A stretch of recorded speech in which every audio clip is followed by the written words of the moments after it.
Bulletin का आगाज करें और आपको बताएं, जनूबी पंजाब में गहरे बादलों का राज। मुल्तान, लिया, दुनियापुर, बिहाड़ी, तोनसा और शहर सुल्तान समेत मुख्तलिफ शहरों में अब्रे रहमत बारिश से जल थल एक हो गया। नशेबी इलाके ज़ेरे-आब आ गए। बारिश से गर्मी का जोर टूट गया, शहरियों के चेहरे खिल उठे। लेकिन बारिश से बिजली की तरसील भी मुतासर हो गई, मुतादद फीडर ट्रिप कर गए। जनूबी पंजाब में गहरे बादलों का राज है। मुल्तान, लिया, दुनियापुर, बिहाड़ी और तोनसा समेत मुख्तलिफ शहरों में अब्रे रहमत खुलकर बरस रही है। बारिश से जल थल एक हो गया, नशेबी इलाके ज़ेरे-आब आ गए। बारिश से गर्मी का जोर तो टूट गया, शहरियों के चेहरे भी खिल उठे हैं। बारिश से बिजली की तरसील मुतासिर है, मुतादिद फीडर्स भी ट्रिप कर गए हैं। आपको बता रहे हैं कि जनूबी पंजाब में गहरे बादलों का राज है।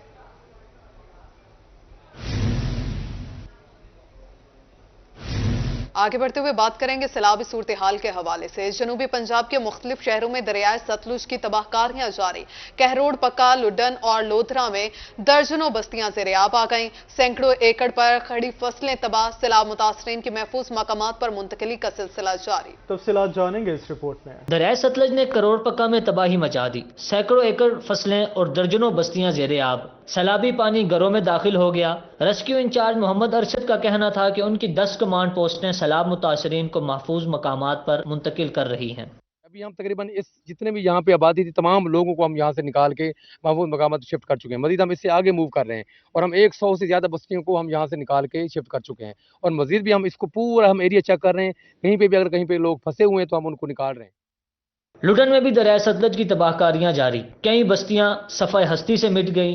सैकड़ों एकड़ पर खड़ी फसलें तबाह हो गई। सैलाब मुतासरीन ने इंतजामिया से महफूज मकामात पर मुंतकिली का मुतालबा कर दिया। 10 घंटों से हम यहाँ पे लोग जितने फंसे हुए हैं, हर घर में 4 से 5 बंदे बैठे हुए और कीमती सामान भी बड़ा है। 10 घंटे से कोई इमदादी टीम, रेस्क्यू कोई भी टीम यहाँ पे नहीं पहुंची है। तो रकबा तो आप देख सकते हैं इसमें बची क्या है। जितना भी है सैकड़ों की तादाद से रकबा तो ज़ेरे-आब आ चुका है।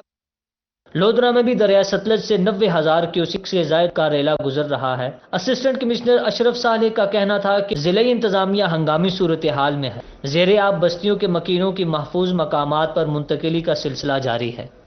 जनूबी पंजाब में दरियाए सतलुज की तबाहकारियां जारी हैं। बहावल नगर, चिश्तियां और हासिलपुर में दर्जनों देहात ज़ेरे-आब आ गए। घर, फसलें, सब कुछ मलियामेट हो गया। उजड़ी बस्तियों के मकीन गम से नढाल हैं। 80 साला खातून घर डूबने के सदमे से दो चार है। मुखैर हजरात ने मुतासरीन के लिए खाने का बंदोबस्त किया। जमालपुर की खामा बस्ती में सिर्फ एक वक्त का खाना दिया गया। सैलाब मुतासरीन इंतजामिया की राह तकने लगे हैं। ये रिपोर्ट देखिए। दरियाए सतलज ने बहावल नगर में तबाही मचा दी। दर्जनों देहात ज़ेरे-आब, घर, फसलें, सब कुछ मिलियामेट। हजारों एकड़ पर तैयार फसलें तबाह। भूखे प्यासे सैलाब मुतासरीन मुख्तलिफ बीमारियों में मुब्तला होने लगे। सैलाब सब कुछ बहाकर ले गया। उजड़ी बस्तियों के मकीन गम से निढाल हैं। 80 साला खातून घर डूबने के सदमे से दो चार। मुतासरीन का कहना था कि इंतजामिया इमदादी कार्रवाइयों में मुकम्मल नाकाम हो गई है। चिश्तिया में भी दरिया सतलज की तबाहकारियां जारी हैं। वसी पैमाने पर खड़ी फसलें तबाह। दर्जनों बस्तियां उजड़ गईं। भूखे प्यासे सैलाब मुतासरीन इंतजामिया की राह तकने लगे। मुखैर हजरात ने मुतासरीन के लिए खाने का बंदोबस्त किया। मुतासरीन का कहना था कि इंतजामिया गफलत की नींद सो रही है। कैंप खाली पड़े हैं। हासिलपुर के सैलाब मुतासरीन भी मुश्किल हालात से दो चार। जमालपुर के हाई स्कूल में खैमा बस्ती लगा दी गई। सैलाब मुतासरीन का कहना था कि वो कल से खैमा बस्ती में मौजूद हैं। 24 घंटे गुजर चुके, सिर्फ एक वक्त का खाना दिया गया। नाश्ता न मिलने से बच्चे भूख से बिलख रहे हैं। जानवरों के लिए चारे का भी कोई मुनासिब बंदोबस्त नहीं किया गया। दरियाए सतलुज में सैलाबी रेले की तबाहकारियां जारी। हुकूमत ने भी बहावल नगर के रिहायशियों पर आफत गिरा दी। सैलाब मुतासरीन को बिजली के भारी बिल भेज दिए गए। मुतासरीन का कहना था कि फसलें और घर पानी में डूब गए, बिल कैसे अदा करेंगे। मजीद उनका क्या कहना था, ये आपको सुनवाएं। ये मेरा 50,000 रुपये बिल आया है और मेरी 4 एकड़ ज़मीन हैगी और ऊपर से उन्होंने ये पहाड़ गिरा दिया हमारे ऊपर और सैलाब की तरफ नुकसान हुआ है। हमारी कई एकड़ खड़ी फसलें बिल्कुल तबाह हो गई हैं और उन्होंने जो ऊपर से बिल गिरा दिया हमारे ऊपर, बिजली गिरा दिया ऐसे। इसमें हमारे घर में एक फ्रीज़र है और एक मोटर है और 50,000 बिल आ गया जी। बस ये है और कुछ भी नहीं है। बिल्कुल हम नहीं अदा कर सकते। मेरा बिल जो है 18,000 रुपया। अच्छा। सिर्फ 2 पक्के एक बल्ब चलता। 18,000 रुपया बिल, फसल हो जी बुड़ गई। ਅਸੀਂ ਇਹਨੂੰ ਕਿਸ ਤਰ੍ਹਾਂ ਭਰੀਏ। ਇਹ ਸਾਡਾ ਹਕੂਮਤ ਨੂੰ ਮੁਤਾਲਬਾ ਹੈ ਕਿ ਸਾਡੇ ਨਾਲ ਕੁਝ ਨਾ ਕੁਝ ਸਾਨੂੰ ਰਿਲੀਫ ਮਿਲੇ, ਜਿਸ ਵਜ੍ਹਾ ਨਾਲ ਅਸੀਂ ਕੋਈ ਅਦਾ ਕਰ ਸਕੀਏ। ਬਿਲਕੁਲ ਪਾਣੀ 'ਚ ਗਿਰੇ, ਫਸਲਾਂ ਬੁੱਢ ਗਈਆਂ, ਮਕਾਨ ਡਿੱਗ ਗਏ। ਹਰ अवाम की गुफ्तगू आपने सुनी। अब आपको बताएं, बिजली के भारी भरकम बिलों ने अवाम की चीखें निकाल दी। General secretary high court bar Maher Haseeb Qadir ने भी बिजली के बिलों में हालिया इजाफे को मुस्तरद कर दिया। कहते हैं बिजली के डिस्ट्रीब्यूटर कंपनियां ईस्ट इंडिया कंपनी बन चुकी हैं। हालिया दिनों में 3 बार बिजली की कीमत बढ़ाई गई। हाईकोर्ट और डिस्ट्रिक्ट बार आइंदा जुमेरात को पुरअमन एहतजाज करेंगे। रिपोर्ट करें Mehar Imran. High court bar association Multan के जनरल सेक्रेटरी मार हसीब कादर ने प्रेस कॉन्फ्रेंस की। उनका कहना था कि बिजली के बिलों पर हुकूमती कंट्रोल नजर नहीं आ रहा, ये एक सोचा समझा इजाफा है। हालिया दिनों में 3 बार बिजली की कीमत बढ़ाई गई। मुख्तलिफ तरीकों और मद में टैक्सेस शामिल किए जा रहे हैं। बिजली के बिलों में जो एक बढ़ता हुआ इजाफा है और जिस पे कोई हुकूमत का चेक और हुकूमत का कंट्रोल नजर नहीं आ रहा, बल्कि ये महसूस हो रहा है जैसे ये इजाफा एक सोचे समझे मंसूबे के तहत इतना रैपिड इजाफा किया जा रहा है। जैसे अभी हाल ही में कोई 3 दफा बिजली के बिलों में इजाफा हुआ है। जनरल सेक्रेटरी का कहना था कि डिस्ट्रीब्यूटर कंपनियां ईस्ट इंडिया कंपनी बन चुकी हैं। घरेलू और कमर्शियल सार्फिन परेशान हैं। सनत तबाही की तरफ जा रही है। कारोबारी लोग भी हिजान में मुब्तला हैं। उन्होंने हुकूमत से बिजली के बिलों में फौरी रिलीफ देने का मुतालबा कर दिया। कोई चेक एंड बैलेंस नहीं है। बिजली की तकसीमकार कंपनियां जो हैं वो ईस्ट इंडिया कंपनी बनी हुई हैं और उन्हें ये कोई एहसास नहीं है कि जो तनख्वाहदार तबका है जो वो अपनी रोजी रोटी जो है वो कमाए और वो बच्चों की दवाएं दारू करे या वो बिजली के बिल जो हैं वो भरे। जनरल सेक्रेटरी हाईकोर्ट बार का कहना था कि डिस्ट्रिक्ट बार और हाईकोर्ट बार आइंदा जुमेरात को पुरअमन एहतजाज करेंगी। तमाम बार एसोसिएशन, अंजमन ताजरान, सहाफ़ी और हर शोबा जिंदगी से ताल्लुक़ रखने वाले अफराद एहतजाज का हिस्सा बने। उन्होंने हुकूमत से एनर्जी पॉलिसी के नफाज का मुतालबा भी कर दिया। कैमरामैन आमिर शाह के साथ माहिर इमरान नवाज, रोही, मुल्तान। मुल्तान इंतजामिया की नाअहली शहरियों के लिए दर्द सर बन गई। यूटिलिटी स्टोर्स का देर से खुलना मामूल बन गया। शहरी सस्ती अशिया खुलनोश से महरूम।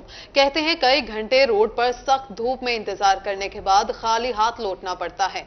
इंतजामिया गरीबों का एहसास करे। तफसीलात के लिए देखेंगे शकील सुल्तान की यह रिपोर्ट। मुल्तान के शहरी सस्ती अशिया खुर्दोनोश से महरूम। यूटिलिटी स्टोर पर आवाम ख्वार होने लगी। बमंजी चौक यूटिलिटी स्टोर का देर से खुलना किसी अजाब से कम नहीं। मर्दो खवातीन कई घंटे इंतजार करने पर मजबूर। शहरियों का कहना था कि वो दिहाड़ी जाया करके खरीदारी के लिए आते हैं। यूटिलिटी स्टोर देर से खुलने की वजह से खाली हाथ लौट जाते हैं। इंतजामिया गरीबों का एहसास करे। 7:30 बजे का बैठो, 9 बजे का टाइम है। इनों की आदत और इनकी सफाइयाँ अभी तक खत्म नहीं हुई है। इनको आवाम का बिल्कुल ख्याल नहीं है और हम अपने रोजगार छोड़ के इस आटे के पीछे लगे पड़े। 3 दिन हो गए अवाम ऐसे ही जलील हो रही है। इन लोगों को कोई ख्याल नहीं है, ना इनको अल्लाह खौफ, अल्लाह का नबी का तो इनको डर ही नहीं रहा ना कि किसी और जात के आगे भी इन्होंने खड़े होकर मुंह दिखाना है। खवातीन का कहना था कि वो बच्चों को घर में अकेला छोड़कर खरीदारी करने आई हैं। सड़क पर बेपर्दा भी हो रही हैं, लेकिन कोई सुनने वाला नहीं। खुदारा यूटिलिटी स्टोर की तरफ तवज्जो दी जाए।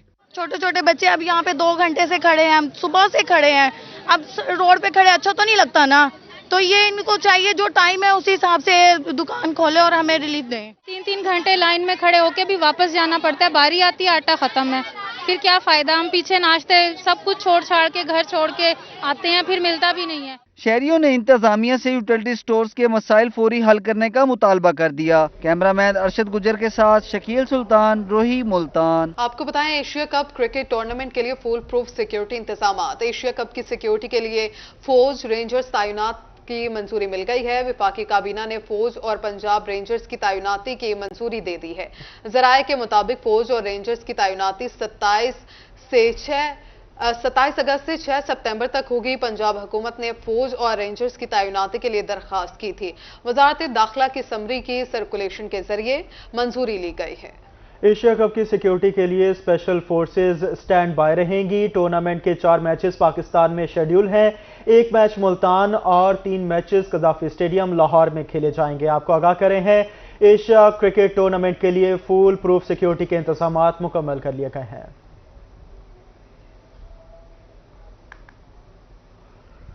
निगरान वज़ीर आला पंजाब मोहसिन नकवी का अहसन इक़दाम। पंजाब हुकूमत की जानिब से मजदूरों के लिए बड़ी खुशखबरी।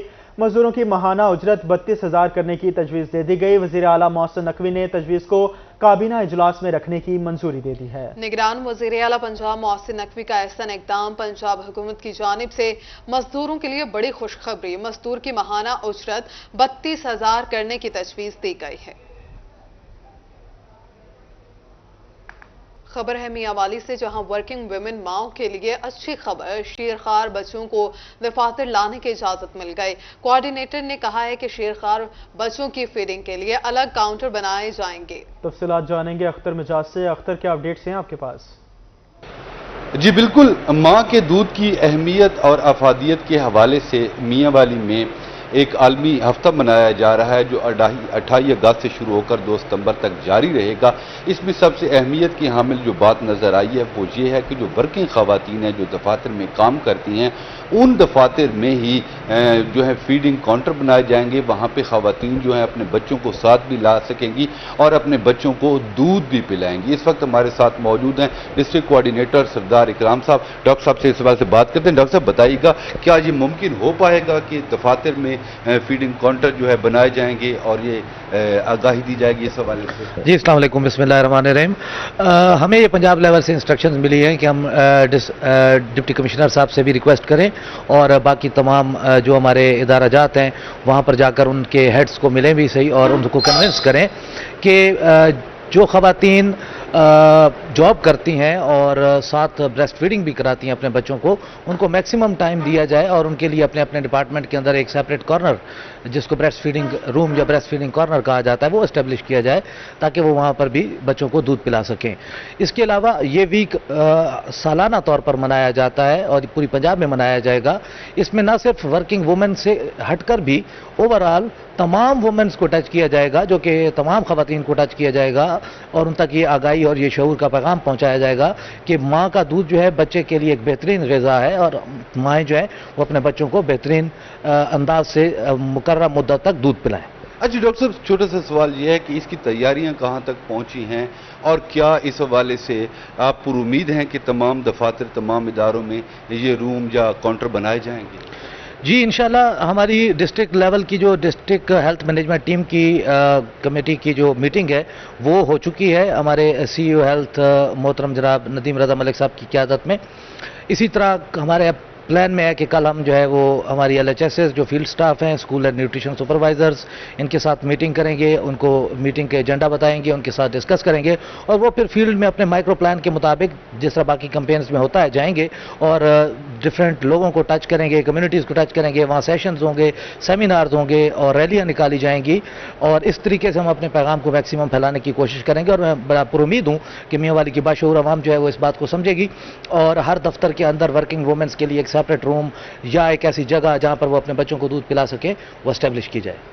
जी बिल्कुल, जैसा कि आपने डॉक्टर साहब की बात सुनी कि इस हवाले से तैयारियां मुकम्मल हैं, पुरुमीद हैं कि फील्ड में। जी अख्तर, बहुत शुक्रिया आपका। अब आपको बताया, रहीमिया खान के तालिब इल्म वकार अहमद की नहम जमात में तीसरी पोजीशन, बहावलपुर बोर्ड में 555 में से 550 नंबर हासिल किए हैं। आमिर भट्टी इस वक्त तालिब इल्म के साथ मौजूद है, मजीद उनसे जानेंगे। आमिर, आगाह कीजिएगा। रहीमिया खान से ताल्लुक़ रखने वाले मोहम्मद वकार अहमद शाह ने बहावलपुर बोर्ड में 9वीं क्लास में 555 में से 550 नंबर हासिल करके तीसरी पोजीशन हासिल की और अपने डिस्ट्रिक्ट और अपने स्कूल और अपने वालिदैन का जो सर है वो फ़ख्र से बुलंद किया। इस वक्त जो निजी स्कूल की जो इंतज़ामिया हैं, उनके जो टीचर्स हैं और उसके साथ साथ जो वालिदैन वो यहाँ पर मौजूद हैं।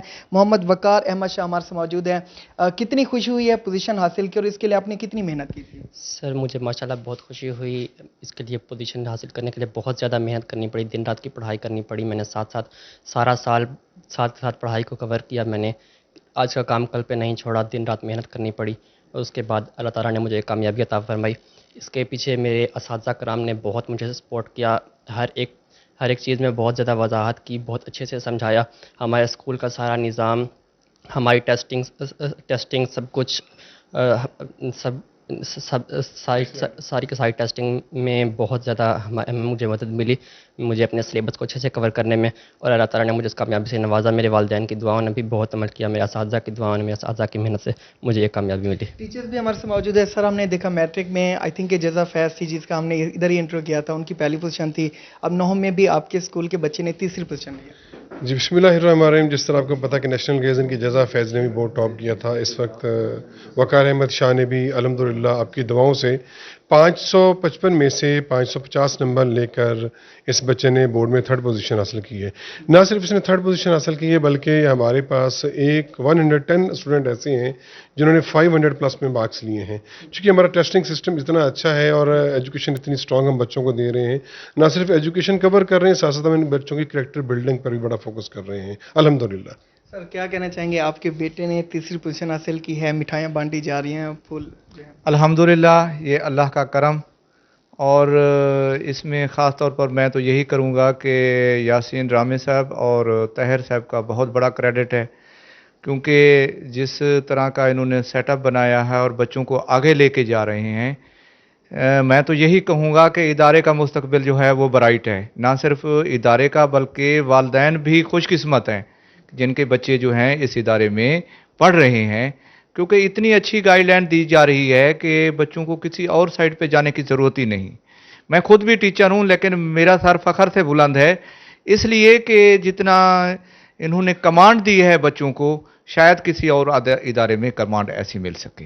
मैं अल्लाह का शुक्र अदा करता हूँ इस चीज़। जी बिल्कुल, पोजीशन होल्डर बच्चे के एजाज़ में तकरीब जारी है, जहाँ पे मिठाइयाँ बांटी जा रही हैं, उनको फूल पेश किया, और उसके साथ साथ मुबारकबाद देने का एक तान था। आमिर भट्टी आगाह कर रहे थे, बहुत शुक्रिया आपका।